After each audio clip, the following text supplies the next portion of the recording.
Buenas noches. Buenas noches, ¿cómo están? Muchas gracias por estar ahí. Voy a acomodar bien esto.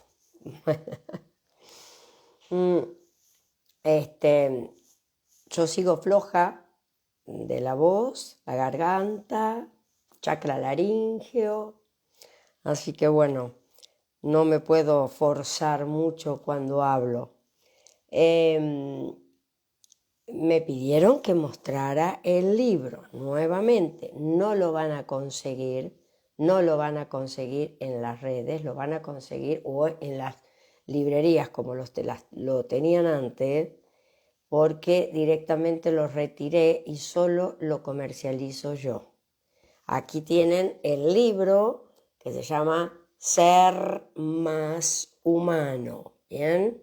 Este libro lo que tiene es una explicación técnica de algunas cosas que necesitamos entender para ir reflexionando. Por ejemplo, el segundo sistema solar, que tiene que ver con hola, buenas noches, que tiene que ver con el aspecto absolutamente emocional de nosotros, aspecto que está en el segundo chakra, llamado chakra sexual o chakra sacro, ¿bien?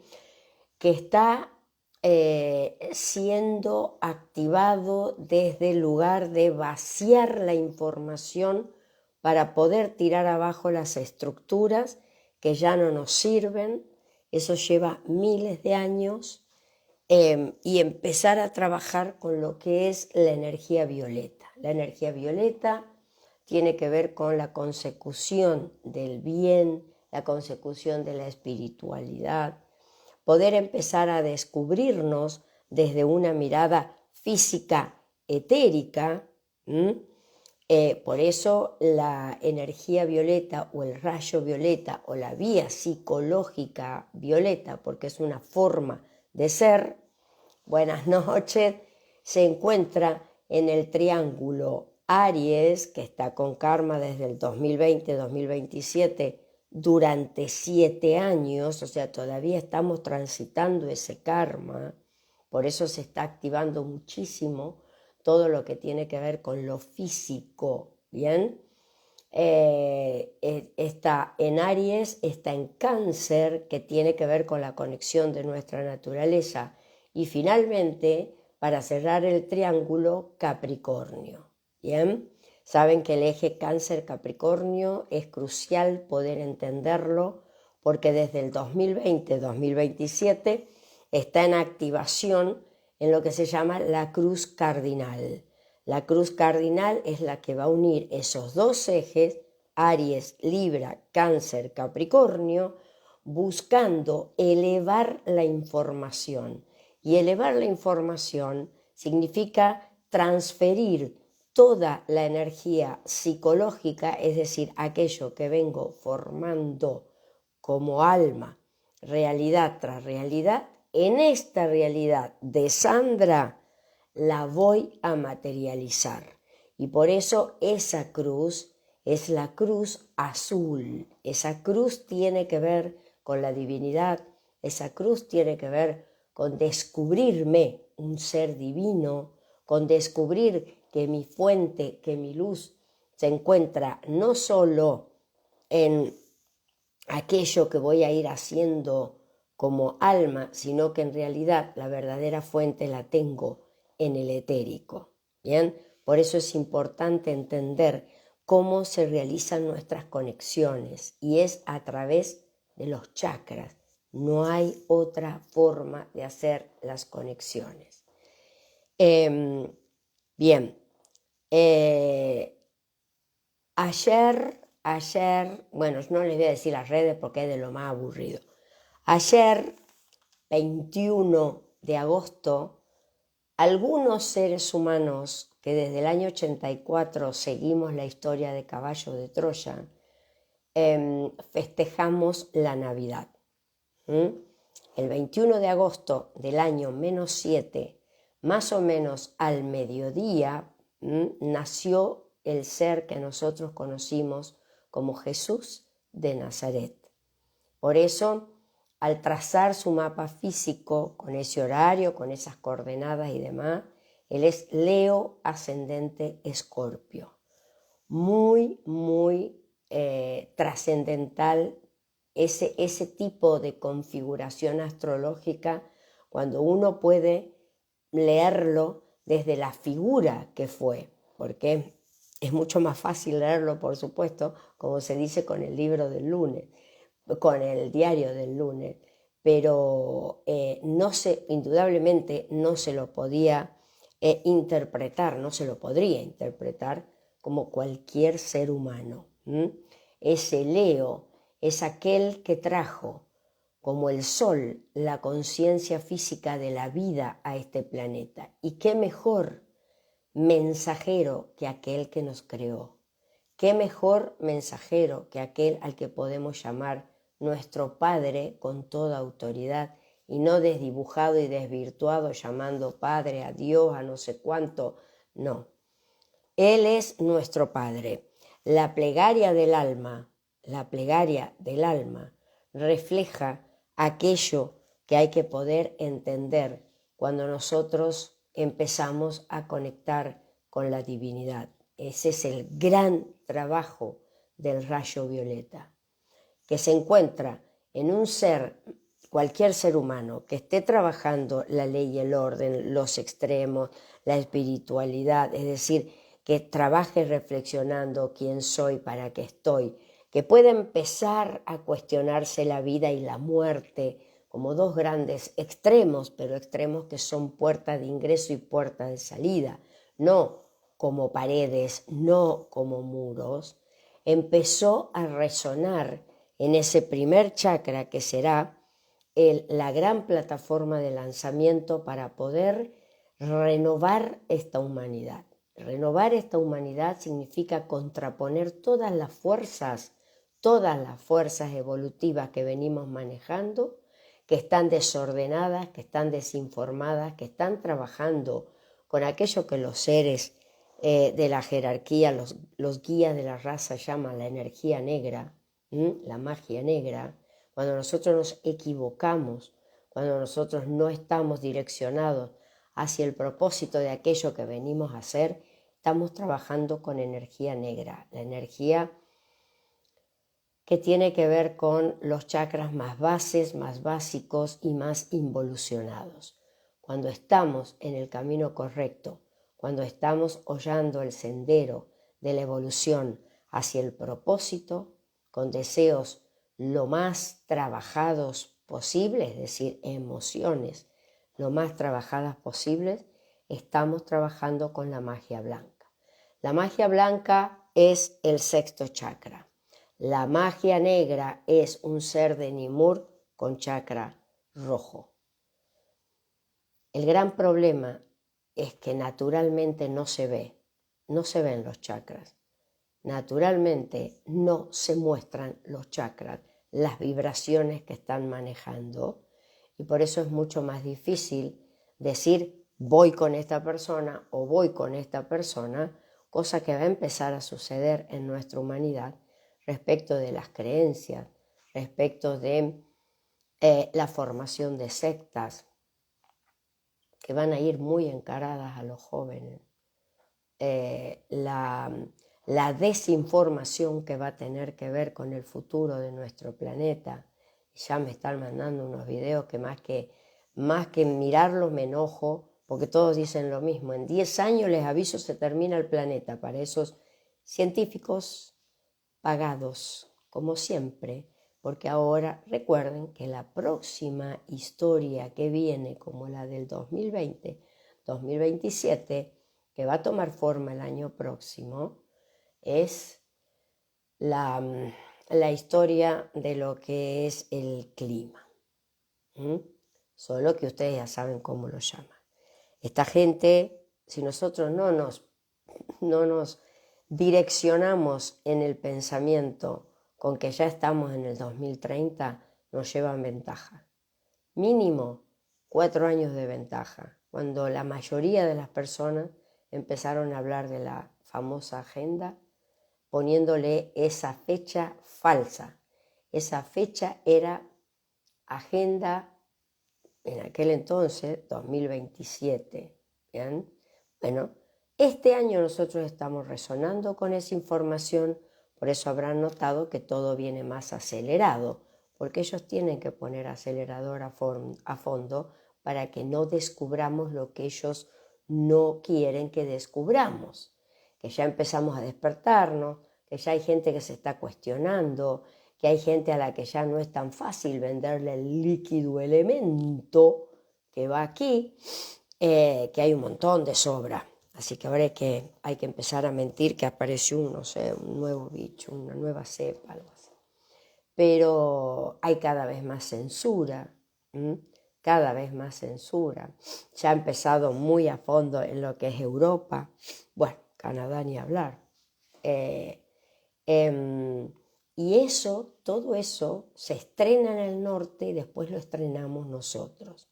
Si somos astutos y miramos para el norte, no tenemos que hacer lo mismo.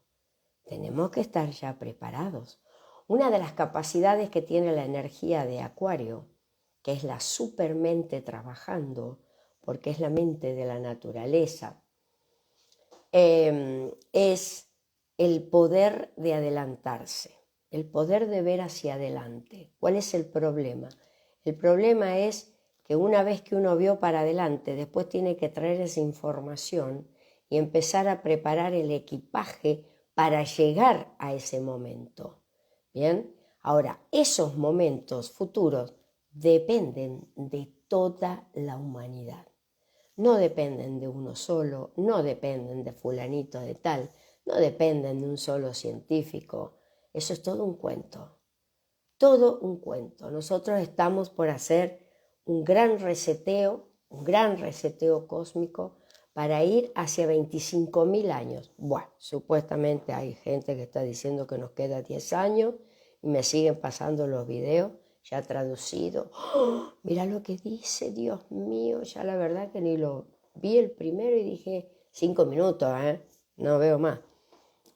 Dije, bueno, y bien, aquí tenemos un desinformador que está teniendo muchísimas vistas porque lo están replicando, que es lo que esta gente quiere, y empezar a movilizar el chakra emocional, que es el segundo chakra, y una vez que se desestabilizó ese, es muy fácil implantar el miedo, muy fácil implantar todo lo que tiene que ver con justamente no investigues porque nosotros ya tenemos gente pagada para que te cuente, pero te va a contar la cosa como no es.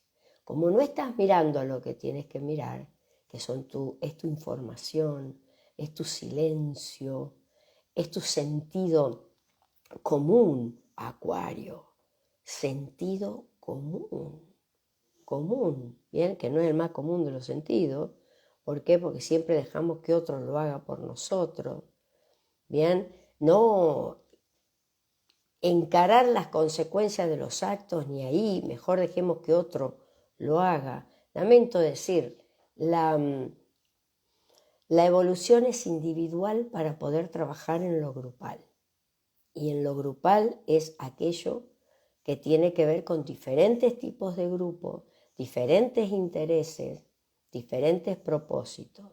Hasta ahora nosotros no tenemos ni idea lo que es trabajar en un grupo llamado espiritual.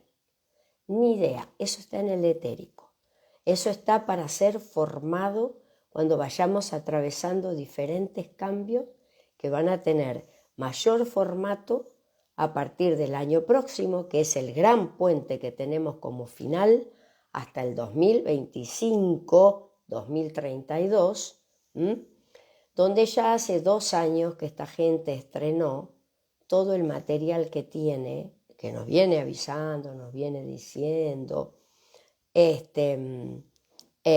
empezó a estrenar. ¿Por qué?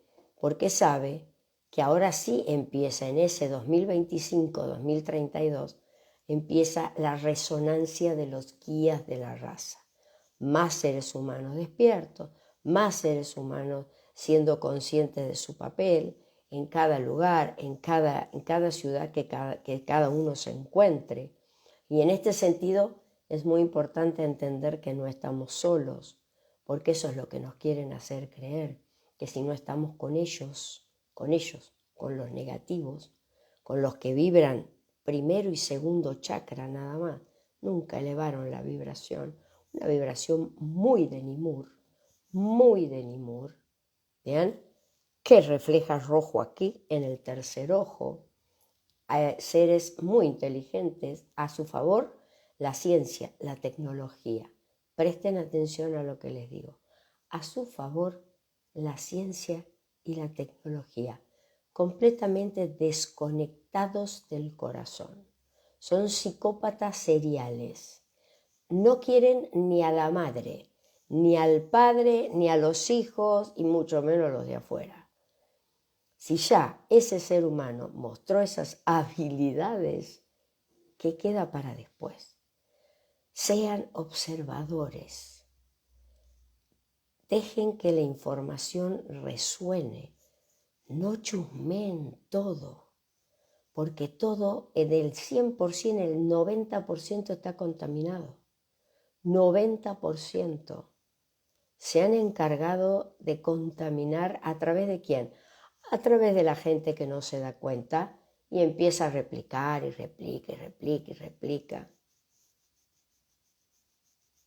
Tienen muchísimo a favor, muchísimo, muy preocupante, el año próximo es muy preocupante, sobre todo porque irán con las creencias, sobre todo porque vuelven a trabajar con el miedo.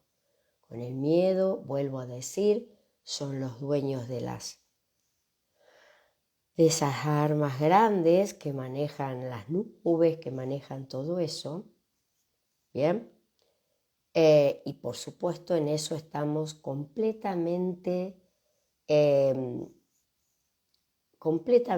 a la buena de lo que ellos quieren. Y ahí sí que el karma funciona. Recibirá ese tipo de experiencia las personas que lo tengan que recibir. Las otras no. No. Nosotros estamos en un país muy observado.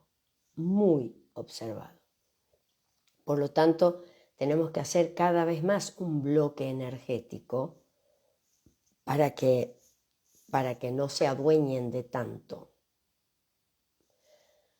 Es increíble observar y ver que de a poco estamos entrando en el campo de batalla. La gente cree que en realidad, y no es menor, hoy tenemos que trabajar solo por el precio del pan, de esto, del otro.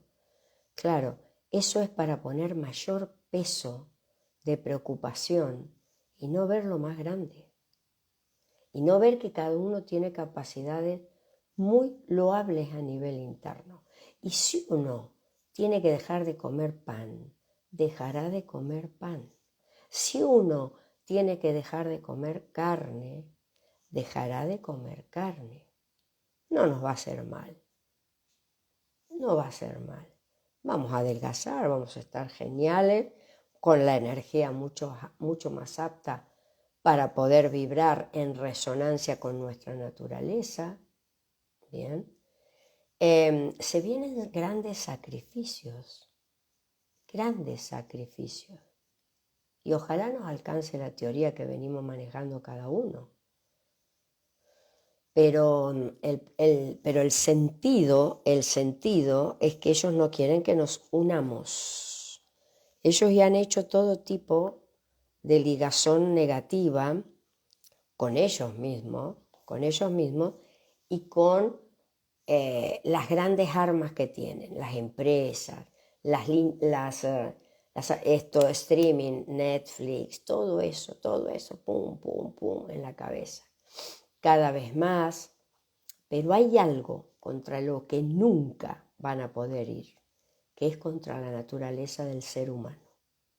Por eso, quien ya viene eligiendo negativo, se irá negativamente y le pasará cualquier cosa. Quien ya viene, un alma, preparando el equipo psicológico para entrar en este campo de batalla, bien eligiendo conocer, ser sincera con sus actos, saber medianamente dónde puede trabajar, con la luz, con qué oscuridad. La oscuridad es la mentira. ¿Con qué? Bien. Cuando eso empiece a salir a la luz, va a ser muy fácil saber quién es quién. Muy fácil. Y entonces, esa brecha, ¿cómo se dice?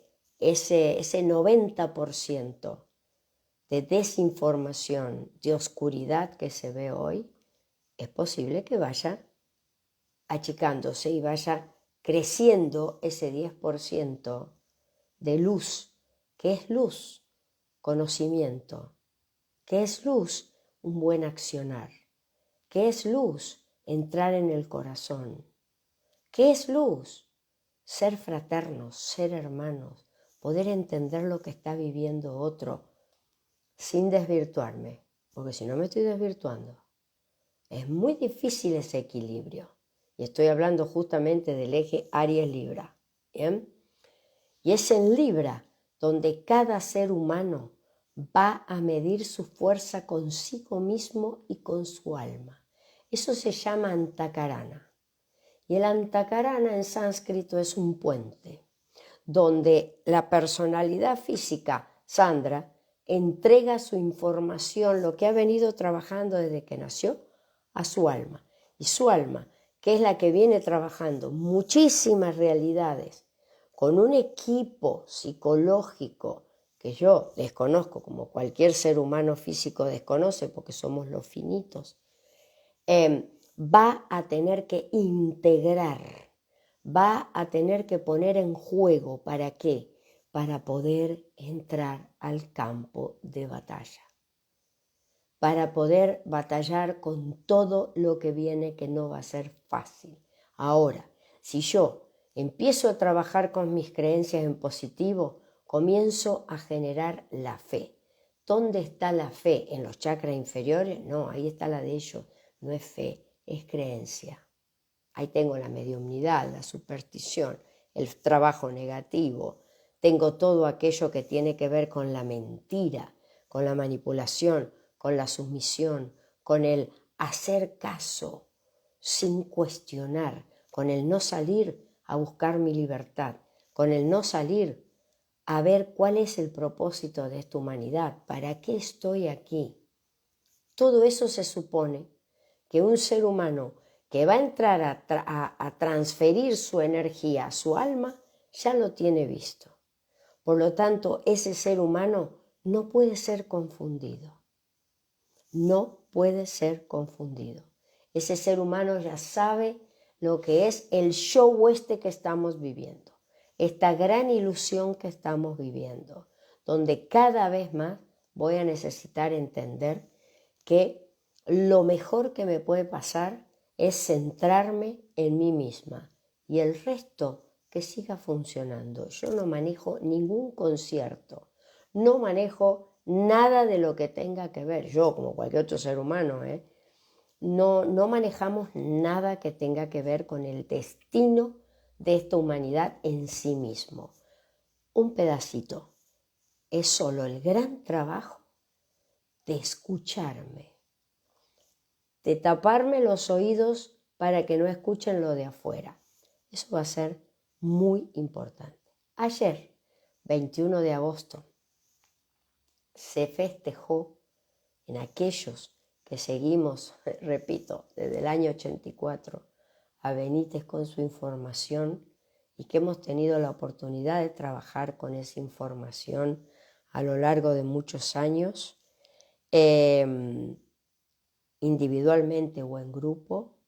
El 21 de agosto para nosotros es una reunión con ese verdadero Jesús de Nazaret. No es el 25 de diciembre, para nada. Eso es lo falso, esa es la mentira, eso es lo negativo. Y en la medida que toda la humanidad comience a derribar esa mentira, no tiene más sentido. Se empieza a caer uno de los pilares de aquella falsedad que arrastra a muchas personas, que no es ni más ni menos que para consumir, ¿no? Entonces, ayer, bueno, nada, como era parte feriado, como no supe subir en las redes, nada, no hice el saludo ni les hice acordar a quienes saben que todos los años hago alguna alusión a eso. Bueno, este año nada, este año cayó feriado y no. Así que el próximo 21 de agosto espero que nos volvamos a ver y ya hayamos agendado que el 21 de agosto es el día del nacimiento, ¿no? De aquel que vino para poder decir, ya se termina la oscuridad, pero cuidado, ahora ustedes la tienen que materializar a la luz. Yo ya hice mi parte, ahora la van a hacer ustedes. Bien, ¿por qué? Porque ustedes son los responsables de lo que pasó. Yo ya vine, ayudé, puse mi energía, puse mi fuerza, hice un gran trabajo de dejar mis enseñanzas, que si bien es cierto sabía, por supuesto, que no iban a ser entendidas de golpe, que no iban a ser entendidas por la gente que los rodeaba, que no tenía que ver con luminarias, no. Es una enseñanza que va a ir bajando lentamente del etérico a medida que nosotros bajemos justamente las mentiras institucionales que tienen que ver con un 25 de diciembre, que tiene que ver con unas Pascuas, que tiene que ver con una muerte que no fue tal, en ese sentido, ¿no? La muerte sí fue, pero digo, no fue en el sentido que gran parte de esta humanidad viene viendo. Entonces, no es de la noche a la mañana y ese será un gran trabajo hacia adelante cuando nosotros avancemos hacia ese 2117 para instaurar la era de Acuario. Avísenle a los científicos que están diciendo de los 10 años. 2117, cuando empecemos a trabajar para poder instaurar una nueva era de luz. Mientras tanto, todo eso sobra, todo es preocupación, pero siempre sabiendo que hacia adelante está la luz, hacia adelante está el futuro, pero hoy empieza una época realmente de batalla en la humanidad. El 2030 ya lo han instaurado y nosotros no podemos dejarlo pasar. Por algo estoy aquí sentada con la historia de Jesús. Como diría, el que tenga oídos que oiga. Cada uno sabe cómo va a catalizar la información que yo le estoy dando, que es mucho más que leer un caballo de Troya. Cada uno sabe cómo lo va a hacer. Ya no depende de mí. Bueno, entonces, estábamos aquí en esto de Jesús, ese Jesús que ya está bastante maltrecho, un Poncio que no quiere saber nada con largarlo hacia la crucifixión porque no encuentra realmente un apoyo teórico que, de acuerdo a lo que le dice la gente del Sanedrín y demás, pero cuando ya abusan y distorsionan la historia, extorsionándolo con que van a avisar al César, o sea, van a avisar a su superior, a su emperador, ahí doblan el brazo a Poncio Pilato. Ahí habíamos quedado. Pilato era consciente de aquella hipócrita afirmación que le habían dicho, no tenemos más rey que a César, pero no se atrevió a replicar. Llamó a Civilis y después de intercambiar unas frases con su primer oficial, anunció a los judíos su intención de soltar a Barrabás. El populacho aplaudió la decisión del gobernador, pero Poncio, ajeno a este reconocimiento, pidió que le trajeran una jofaina con agua. El centurión, al oír a Poncio, mostró su extrañeza, pero obedeció, ordenando a uno de los soldados que se diera prisa en cumplir los deseos del gobernador. Creo que, salvo Pilato y yo mismo, ninguno de los presentes sabía con qué intención había solicitado el romano aquel recipiente. Jesús, con la cabeza inclinada y víctima de la calentura, asistió en silencio a aquella última parte del debate dialéctico entre los judíos y el representante del César.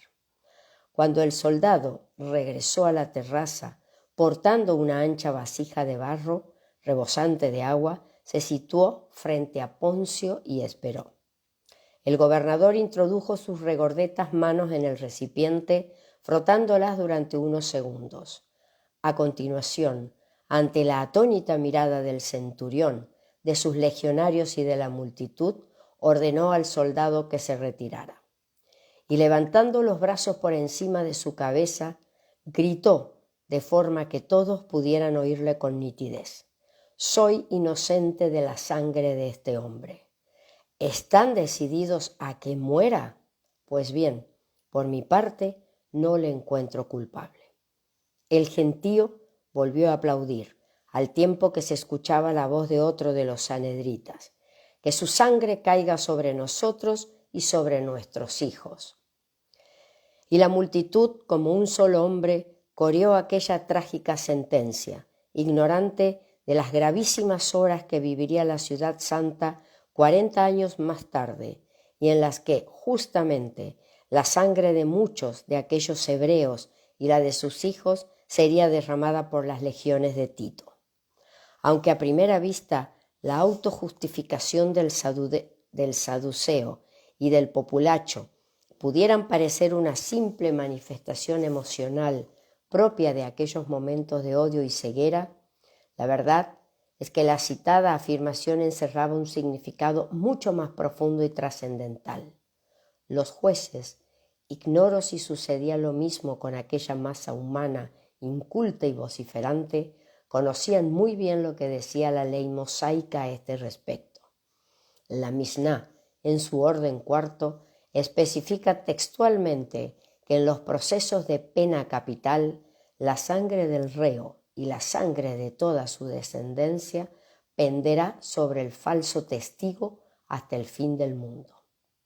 Otra de las tradiciones judías afirma también que todo aquel que destruyere una sola vida en Israel, la Escritura se lo computa como si hubiera destruido todo un mundo, y todo aquel que deja subsistir a una persona en Israel, la Escritura se lo computa como si dejara subsistir a un mundo entero. Los sanhedritas, por tanto, eran plenamente conscientes del valor y de la gravedad de su sentencia, pidiendo que la sangre de Jesús cayera sobre ellos y sobre su descendencia. Pilato secó sus manos con la parte inferior del manto y, dando la espalda a Caifás y a la muchedumbre, saludó al nazareno con el brazo en alto. Inmediatamente, al tiempo que se encaminaba hacia la puerta del pretorio, volvió su rostro hacia Civilis diciéndole: «Ocúpense de él». Y los mercenarios, con el centurión a la cabeza, siguieron los pasos del gobernador retirándose de la terraza. La suerte había sido echada. A partir de aquellos momentos, los hechos se sucedieron en mitad de una gran confusión. Por un lado, yo perdí de vista a Juan Zebedeo y a Jesús de Arimatea, y a José de Arimatea, y, por supuesto, a todos los seguidores y simpatizantes del Maestro. Solo después de abandonar la fortaleza Antonia, lograría entrevistarme de nuevo con el anciano José y animarle a que siguiera de cerca la decisiva visita de Judas Iscariote a la sede del Sanedrín. Y digo decisiva porque, como tendré oportunidad de relatar, las circunstancias que rodearon y acorralaron al traidor fueron más complejas y extensas de cómo fueron descritas por los evangelistas. La escolta que rodeaba a Jesús tomó el camino del túnel, desembocando nuevamente en el patio porticado. Pilato, ante mi sorpresa, se hallaba presente cuando los soldados se detuvieron junto a la fuente. El gobernador tenía prisa por acabar con aquel fastidioso asunto y urgió a Civilis para que el reo fuera trasladado de inmediato al lugar de la ejecución. Al parecer, y después de la pública derrota sufrida por el gobernador frente a los dignatarios del Sanedrín, su propósito de regresar a Cesarea se había convertido poco menos que en una obsesión. Poncio era consciente de que acababa de cometer un atropello y no tuvo valor para mirar siquiera a Jesús. El centurión cambió impresiones con varios de sus oficiales y, finalmente, fue designado un tal Longino, un veterano soldado, natural de Túsculo, ciudad enclavada en los montes albanos y paisano y amigo del que fuera senador del emperador Augusto, Quirinius. Junto a este legado, Longino había combatido precisamente en la guerra contra los homonadenses, una tribu levantisca que habitaba en la cordillera del Tauro, en la actual Asia Menor. Era, a juzgar por sus modales, hombre parco en palabras, de mirada cálida y directa y buen conocedor de aquellas gentes y de la tierra. Por su edad, posiblemente rondaría los 55 o 60 años, debía estar a punto de cesar en el servicio. Sus cabellos apuntaban ya numerosas canas y sobre su pómulo y ceja derechos discurría una profunda cicatriz, fruto, sin duda, de alguna de las contiendas en las que se había visto envuelto desde su juventud. El famoso gobernador Cirino, como se le conoce a través de los escritos romanos, desempeñó un papel destacado a las órdenes de Augusto, siendo el responsable de los 2 censos efectuados bajo el mandato del citado César en la entonces provincia romana de Siria. El primero de estos censos tuvo lugar entre los años 10 y 7 a.C. y fue precisamente el que movilizó a José y María en dirección a Belén. El segundo censo ocurrió entre los años 6 y 7 de nuestra era. En esta segunda ocasión, Quirinius o Cirino fue enviado por Roma en compañía de Coponio, primer procurador de Judea. Civilis, en mi opinión, estaba sumamente acertado al elegir a Longino como capitán y responsable de la escolta que debía acompañar al maestro hasta el Gólgota. Por un momento temblé ante la posibilidad de que dicha designación hubiera recaído, por ejemplo, en el cruel Lucilio. ¿Se acuerdan que fue el que orinó en la cara de Jesús, en sus entrepiernas y demás? ¿Se acuerdan? En total fueron nombrados 4 soldados y un optio, o suboficial como patrulla encargada de la custodia y posterior ejecución. Mi sorpresa fue considerable al comprobar que el optio o lugarteniente de Longino era precisamente Arsenius, el romano que había dirigido el apresamiento del Nazareno en la falda del Olivete. Todo parecía decidido. Longino encomendó a uno de sus hombres que procediera a la medición de la envergadura del reo, mientras otro soldado se encaminó al puesto de guardia de la entrada oeste en busca de un objeto cuyo nombre no acerté a escuchar. Pilato estaba ya a punto de retirarse cuando Civilis, tras consultar con el responsable del pelotón que debía conducir a Jesús, le sugirió algo que, en principio, no estaba previsto. ¿Por qué no aprovechar aquella oportunidad para crucificar también a los 2 terroristas, compañeros de Barrabás? El gobernador dudó. Al parecer, la ejecución de aquellos asesinos había sido fijada inicialmente para los días siguientes a la celebración de la Pascua.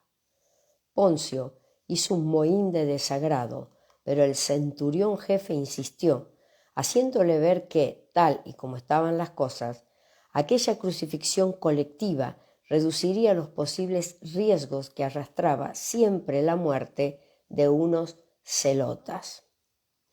Buena parte del pueblo judío protegía y animaba a estos revolucionarios, y era muy posible que la condena de tales guerrilleros pudiera significar la alteración del orden público. Después de la implacable insistencia de los sacerdotes en la promulgación de la pena capital para el Galileo, era dudoso que se registraran protestas si la ejecución de los miembros del movimiento independentista tenía lugar al mismo tiempo que la del supuesto rey de los judíos.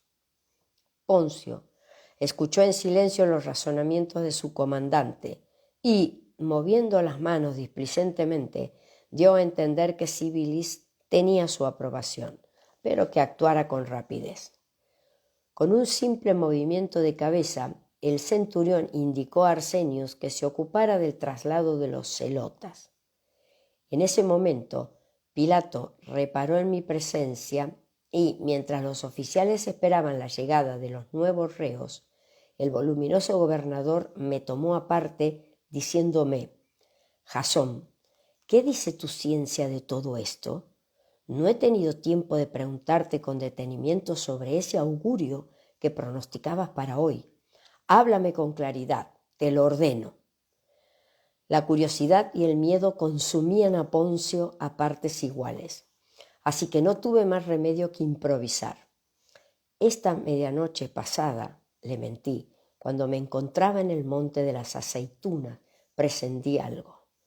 Y tras buscar un lugar puro, me volví hacia el septentrión, trazando en tierra con mi cayado el templum o cuadrado.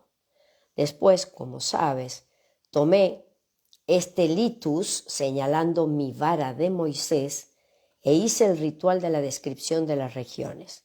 Y una vez situada, imploré a los dioses una señal. Pilato, conteniendo la respiración, me animó a que prosiguiera. Recuerden que eran muy supersticiosos. El cielo, estimado gobernador, se había vuelto sereno y transparente como los ojos de una diosa. Afortunadamente, volví a mentirle, el viento se había detenido. Todo hacía presagiar una respuesta. Y súbitamente las infernales aves surgieron por mi izquierda. Su vuelo rasante y la dirección de las mismas fueron determinantes. ¿Pero qué?, estalló Poncio. ¿Qué quieres decir con esto? Adopté una falsa calma y, mirándole fijamente, respondí haciendo mía una sentencia de Enio. Entonces, en el colmo del infortunio, tronó a la izquierda, estando el cielo enteramente sereno. Pilato abrió sus grandes ojos espantado. Él sabía bien el significado de aquellas patrañas, maravillosamente criticadas en su día por el propio Cicerón. Y con la faz pálida me suplicó que le descifrara el augurio. En mi humilde opinión, rematé, Júpiter, y por razones que no alcanzo a comprender, le mentí por tercera vez, está desolado, y es posible que manifieste su ira sin demasiada tardanza. El cielo será testigo de cuanto te he revelado. Hoy mismo, asentí con rostro grave, al tiempo que desviaba mi mirada hacia el Nazareno. Poncio giró también su cabeza conmoviéndose. Después, olvidando la conversación y a mí mismo, regresó junto a sus centuriones. Me disponía a solicitar de Civilis que me autorizase a seguir a la comitiva y a presenciar las ejecuciones, cuando irrumpió en el patio, procedente de una de las múltiples puertas que se abrían bajo las columnatas, el infante que había medido la envergadura de Jesús. Para ello, el soldado, muy acostumbrado a este menester, a juzgar por su soltura, había tomado una de las lanzas y, mientras otro compañero sostenía los brazos del Galileo en posición de cruz, el portador del pilum se colocó a espaldas del reo, midiendo la distancia total entre las puntas de ambas manos. Ahora, Una vez realizada la macabra medición, el romano había vuelto al patio central, cargando un pesado madero, un tronco sumamente tosco, sin cepillar, con un grosero vaciado u orificio en su mitad. Este burdo agujero, de unos 10 centímetros de diámetro, cruzaba el madero de parte a parte, siguiendo el sentido de su espesor. El mercenario, que venía provisto de una larga y gruesa cuerda, hizo descansar el patibulum. El origen del patibulum se remonta a la viga que servía para atrancar las puertas en Roma. Al quitarse, se abría dicha puerta, de ahí el nombre. Entonces hizo descansar el patibulum apoyando una de sus caras perfectamente aserrada sobre el enlosado y esperó. Al situar el madero en esta posición vertical, pude comprobar que su longitud era casi de 2 metros. En cuanto a su espesor, calculo que rondaría los 25 centímetros. Era, en definitiva, un sólido leño con un peso que no creo que bajase los 30 kilos. Simulando una gran curiosidad, me aproximé al soldado, preguntándole en griego para qué servía aquel tronco. Sonrió irónicamente y, señalando primero a Jesús, me hizo después un significativo signo con su dedo pulgar. Lo colocó hacia abajo, a la manera de los césares cuando decretaban el remate de los gladiadores. Acaricié la rugosa superficie del patíbulum y deduje que se trataba de una sección de un árbol tan frecuente en Palestina o quizás importado de los bosques del Líbano. Ensimismado en el análisis, no me percaté de la llegada de los 2 celotas. El optio y los mercenarios los habían conducido maniatados hasta el gobernador y los restantes centuriones. Nada más verlos, Civilis ordenó que les arrancaran las mugrientas túnicas y que iniciaran el obligado castigo previo a la crucifixión. Y 4 soldados se hicieron con otros tantos flagrum, procediendo a azotar a los guerrilleros. Uno de ellos, casi un muchacho, se clavó de rodillas frente a Poncio, gimiendo e implorando piedad. Pero el gobernador se apresuró a dar media vuelta, alejándose del prisionero. En ese instante, mientras los látigos chasqueaban nuevamente en mitad del recinto, el infante, que había desaparecido en el túnel abovedado de la puerta oeste de Antonia, regresó a la carrera, entregando a Longino una tablilla de madera de unos 60 por 20 centímetros, totalmente blanqueada a base de yeso. El centurión tomó la tablilla y una especie de pequeño tizón, pidiendo al soldado que consiguiera 2 nuevas planchas. A continuación, llamó la atención del gobernador, mostrándole la tablilla y el afilado trozo de carbón, recordándole que la escolta debería situar sobre las cruces la identidad de cada uno de los condenados y la naturaleza de sus crímenes. La emoción volvió a sacudirme. Estaba a punto de asistir a la redacción del llamado INRI. También, en este asunto, y aunque solo fuera en el aspecto circunstancial de la redacción, los 4 evangelistas se habían manifestado discrepantes. ¿Cuál de ellos había acertado en el texto? Marcos había dicho el rey de los judíos. Mateo, por su parte, añade: este es Jesús, el rey de los judíos. En cuanto a Lucas, su INRI dice así: este es el rey de los judíos. Por último, Juan Zebedeo, llamado el evangelista, reprodujo el siguiente texto: Jesús Nazareno, el rey de los judíos. ¿Quién tenía razón?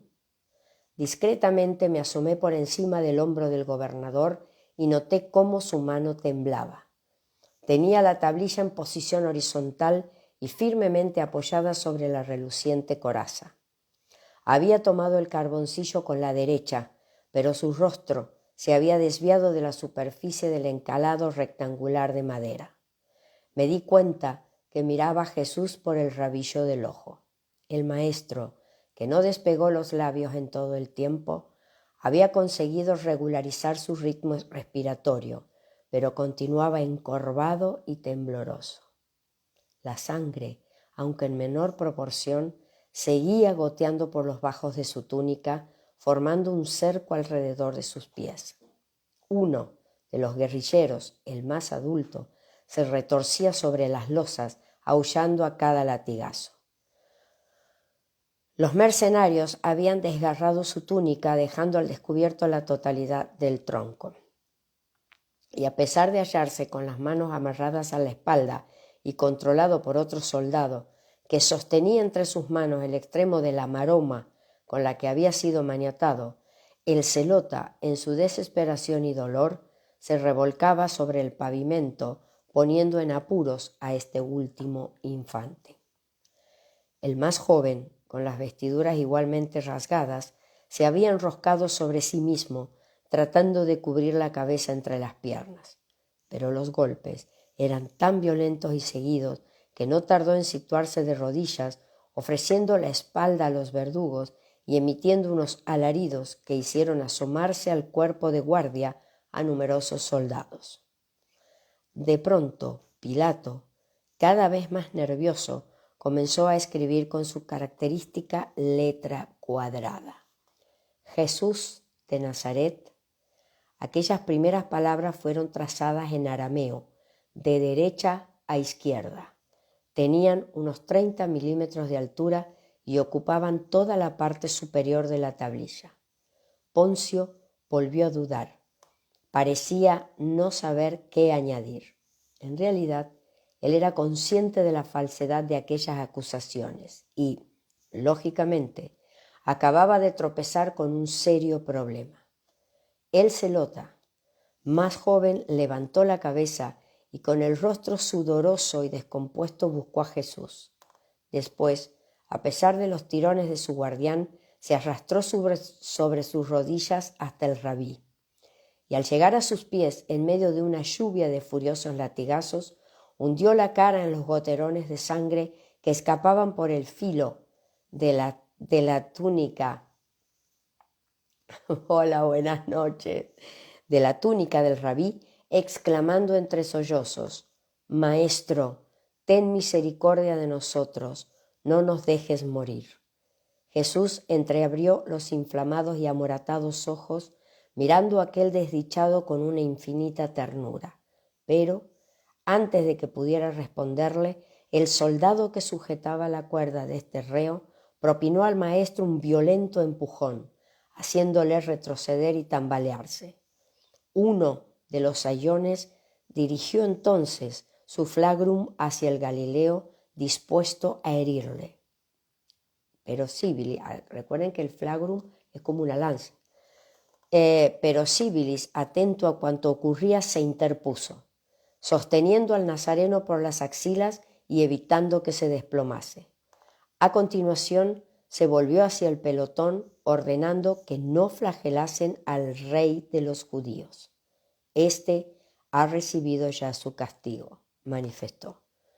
Los verdugos prosiguieron su despiadado ataque, abriendo nuevas heridas sobre las espaldas, piernas y costados de los celotas.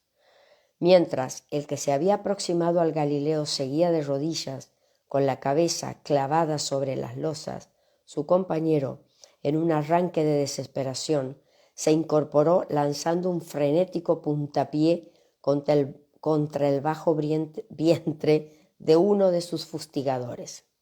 El romano se dobló como un muñeco, cayendo al suelo entre aullidos de dolor.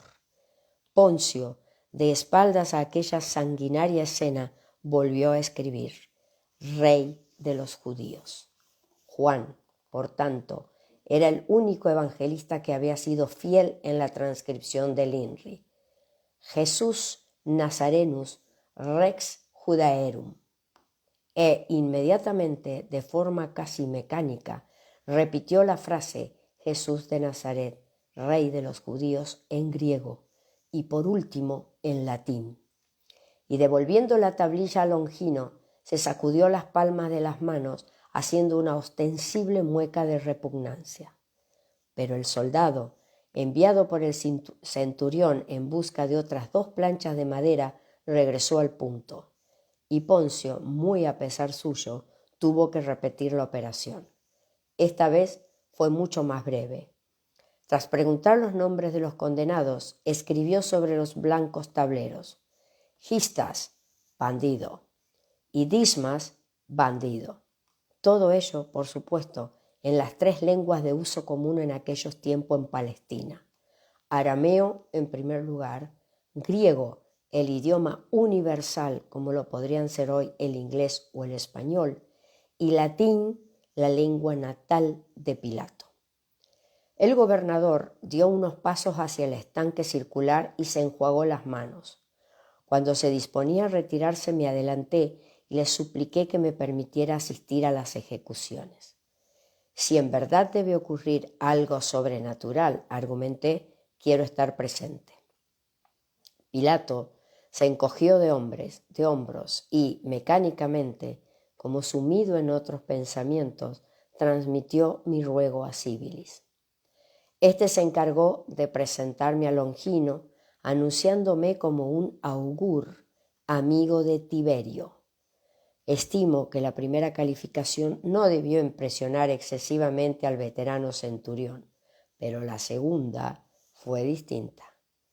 En ese instante, la intervención de Arsenius, participándole al capitán de la escolta que me había conocido en la noche anterior, revistió también su importancia. Y Poncio, levantando el brazo con desgano, saludó a sus oficiales retirándose. Civilis no tardaría mucho en seguirle. Cuando los restantes soldados vieron cómo su compañero caía víctima de la patada proporcionada por el terrorista, los flagrum no fueron ya los únicos instrumentos de tortura. Con una rabia inusitada, los sayones, a los que se habían unido otros curiosos, acompañaron los latigazos con un sinfín de puntapiés que terminaron por doblegar al revolucionario. Una vez en tierra, las suelas claveteadas de los romanos se incrustaron una y otra vez sobre el cuerpo del reo y, a los pocos segundos, un hilo de sangre brotó entre las comisuras de sus labios. La llegada de 2 nuevos maderos, algo más cortos que el destinado a la cruz del Nazareno, interrumpió la flagelación. Pero aquel momentáneo respiro solo fue el prólogo de una angustiosa peregrinación. Quiero recordarles que lo que nosotros estamos presenciando no es más ni menos que la energía que promueve la involución, que la energía que tiene que ver con lo negativo. Cuando nosotros hablamos de negatividad, estamos hablando de la energía física. No hay otra energía. No hay empatía, no hay amor, no hay cariño, no hay respeto, no hay ética, no hay moral. Eso es lo que promueven los seres que están absolutamente sincronizados energéticamente con Nimur. Y a esa batalla vamos. La batalla es física. Cuanto más físico mi pensamiento, cuanto más deseo tengo de todo lo que me rodea, porque creo que la vida es esto, cuanto más adoro e idolatro al cuerpo, sin darle lugar al alma, sin darle lugar a la trascendencia, estoy conectando con Nimur. Y voy a decir algo. Ese planeta está cerca, pero que esté cerca no significa que este planeta va a desaparecer, ni va a desaparecer en 10 años, porque vuelvo a decir, ya se está indudablemente entrando a dar algo totalmente físico y negativo como el dinerillo a todo tipo de ser humano, con título, sin título, con un premio Nobel de no sé qué, porque el premio Nobel también se compra, para que diga a esta humanidad y empiece a meter miedo.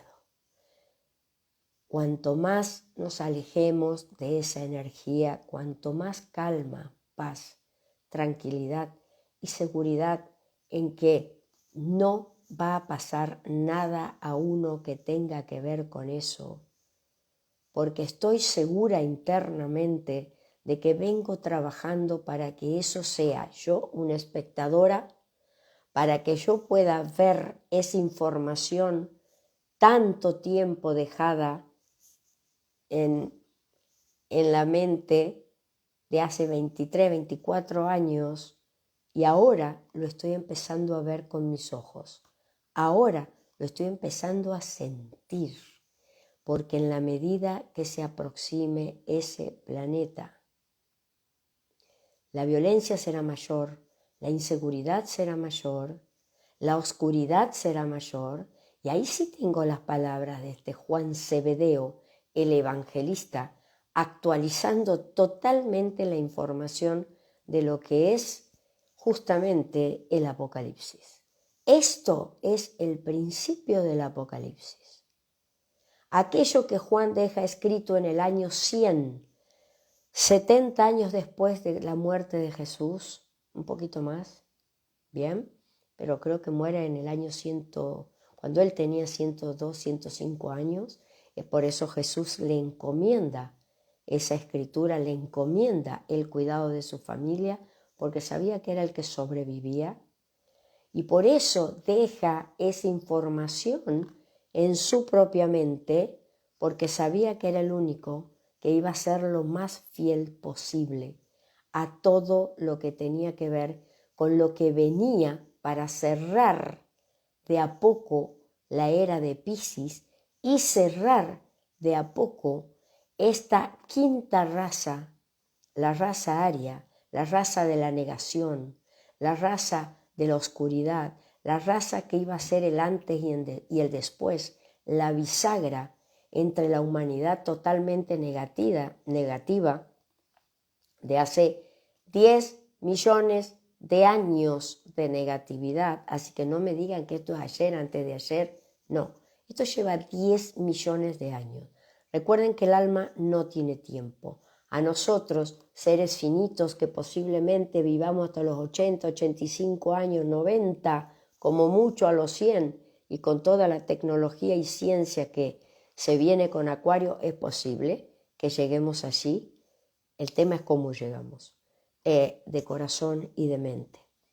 El tema es que para nosotros puede parecer una locura. Bien, no lo es para el alma, porque el alma es aquella que no tiene tiempo, que no maneja tiempo, maneja experiencias, y por eso todas las almas que han decidido y han dicho y han afirmado que iban a trabajar para poder hacer que este planeta elevara su vibración con las almas que iban a quedarse, porque no pasa todo el mundo, bien, eso es lo que nosotros vamos a empezar a vivir de aquí en adelante, y mucho más fuerte a partir del 2025-2032. Y no me voy a cansar de repetir que tienen que agendar eso. Lo dejó dicho Alice Bailey, quien muere en 1949. Bien, en 1949. Lo deja para este siglo, lo deja para nosotros, para que lo reactualicemos, porque lo vamos a vivir, y no tenemos que hacer nada más que vivirlo, poner el cuerpo, poner el corazón, poner la mente, dejar que nuestra alma conecte y comunique lo que quiera hacer. Pero eso no se logra si no es en paz, si no es en calma, si no es con tranquilidad. Ya van a empezar a salir cada vez más las voces a asustar. Creo que algo hemos aprendido. Si seguimos siendo buenos observadores, no buenos contadores de anécdotas. De eso está lleno. ¿Bien? Entonces, quien tenga oídos, que oiga. Y recuerden que hay una frase de Jesús que decía que a los tibios los vomita. porque esto viene de poner toda la carne al asador, todo, mente, corazón, alma, aspectos en lo físico, en lo emocional, en lo mental y en lo espiritual. Toda la humanidad en un gran examen. No hay para dónde ir, ¿eh? Nadie va a poder irse a ningún lado, nadie va a poder ir a otro lado, no.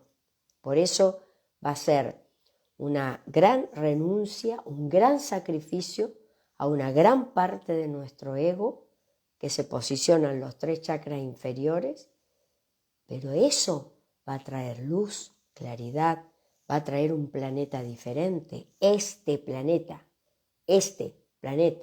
nos faltan millones de años para adelante para seguir cumpliendo con el propósito de este planeta, porque este planeta tiene que realizar 7 razas. Estamos en la 5ª. Avísenle a los científicos que no tienen ni idea de esto, que trabajan para los que les pagan de la oscuridad, que son los que tienen el dinero, por supuesto. Estos son los tiempos de la gran pregunta: ¿cuánto cuesta tu alma? ¿Qué precio tiene tu alma? Y ahí veremos quién es quién. Bien, empieza la peregrinación, no se hace muy larga.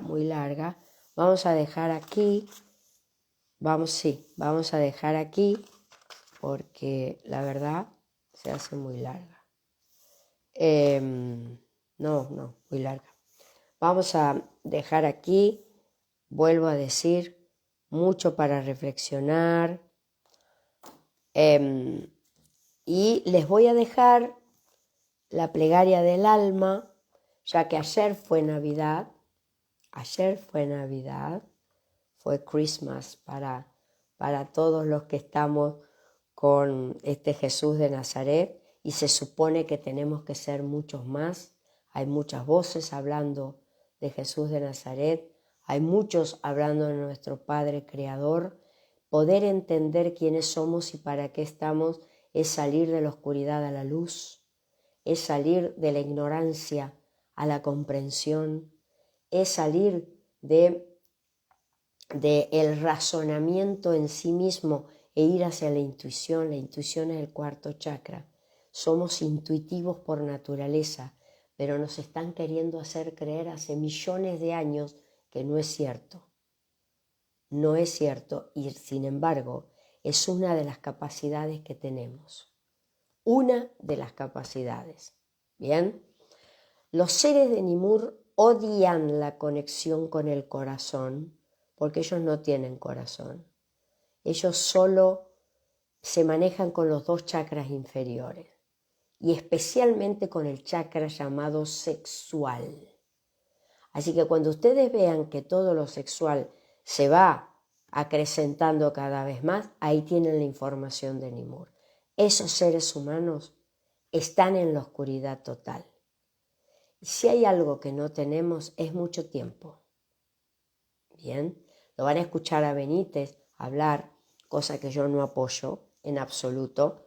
Benítez lo está haciendo desde la información de un científico, donde dice que en el 2027, 2034, vendrá un meteorito llamado Gog, tiene un libro escrito, lo pueden encontrar en YouTube, diciendo cada vez falta menos para el 2027.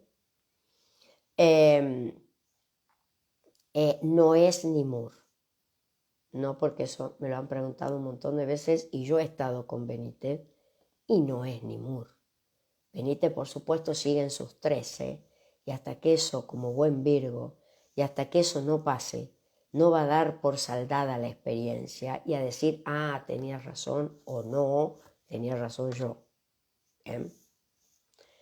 Como vamos a estar para el 2027 tranquilitos, se supone, bien, la plegaria del alma que está en mis redes es una plegaria que busca la energía que busca la vibración de Sananda. ¿Quién es Sananda?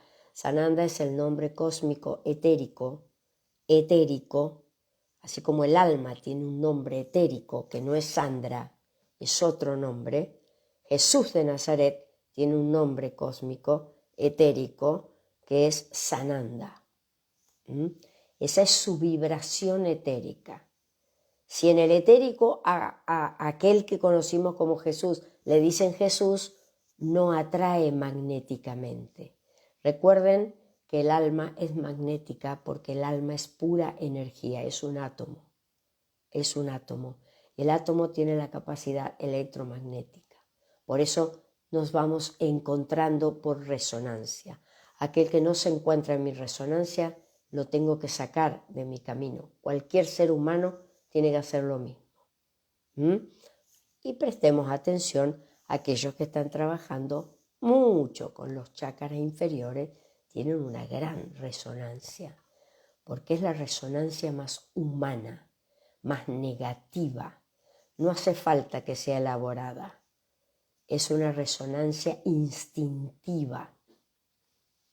A eso hay que prestar atención. Ojo, porque todo el aprendizaje de esta crucifixión es para ver solamente cómo se puede destruir un cuerpo que tiene que ser el templo del alma. En el momento de la crucifixión y ya cada vez más, ese Jesús de Nazaret va desprendiendo su cuerpo etérico. Cuando llega a la crucifixión, solamente es cuerpo. Tiene la capacidad para hacerlo y de eso nos enseñó también un ser humano, hay muchísimos, pero no han tenido publicidad porque tenía que quedar dicho, como Paramahansa Yogananda. Bien, que en el siglo pasado, en 1900, si no me equivoco, 63, 65, en una conferencia, que ya lo conté varias veces, pueden leer de él la autobiografía de un yogi. Tiene su sede, Mount Washington, en California, en Hollywood. Tiene allí su sede. Es maravilloso todo lo que enseñaba. Self-Realization Fellowship es su organización. Enseñó el Hatha Yoga, cómo unir el cuerpo con el cuerpo etérico. Por eso hace lo que se llama el Mahasamadhi, muere a voluntad, y lo vieron 300 personas. Dijo, he cumplido con lo mío, genera esa foto fabulosa que es The Last Smile, la última sonrisa, sube al escenario, hace la posición yoga y se despide. Voluntariamente decide el lugar, el momento y la hora de su muerte. Y a los 7 días pidió que vayan a fiscalizar su cuerpo. Su cuerpo está incorrupto, luego fue cremado. Por ejemplo, aquel que conocimos como padre Pío de Pietrelcina, él sí dejó su cuerpo incorrupto. Él fue, si se quiere, trabajó en la misma línea que Paramahansa Yogananda. Mucho que aprender, mucho. No hay que mirar abajo, no hay que quedarse con lo más bajo. Lo más bajo es la tristeza, la angustia, la involución, el miedo, la envidia. Todo lo que no quiero que sea empático con otro, porque en realidad no me estoy sintiendo conectada. Lamento decirnos, el gran trabajo de esta humanidad es conectarnos entre nosotros mismos, si no, no pasamos el examen. Se terminó el egocentrismo, la individualidad, se terminó. Nunca nos dimos cuenta cuándo se terminó, pero sí si empezamos a mirar los hechos y los sucesos que venimos manejando. Esos tienen que ser muy observados, muy observados. Bien, ¿qué es esto? La plegaria del alma. Con la luz podré iluminar mi camino, en la medida de mi entendimiento y capacidad de realización. Y así iré irradiando cada vez más luz y mis vestiduras se irán tornando blancas a medida que avance por el sendero de la iluminación. Y la luz de mi alma será una con la fuente infinita de luz, para no apagarse jamás. Y habrá entonces una vibración mía en el universo y una gota de mí en el océano de la eternidad. Y será por siempre esa gota de esencia que seguirá creciendo de su pequeña grandeza, hasta ser también océano de vida infinita. Y aquí da las 4 claves de la evolución: camino, voluntad, sabiduría y amor. Firmado Sananda. Bien, les dejo muchos cariños. Hasta luego.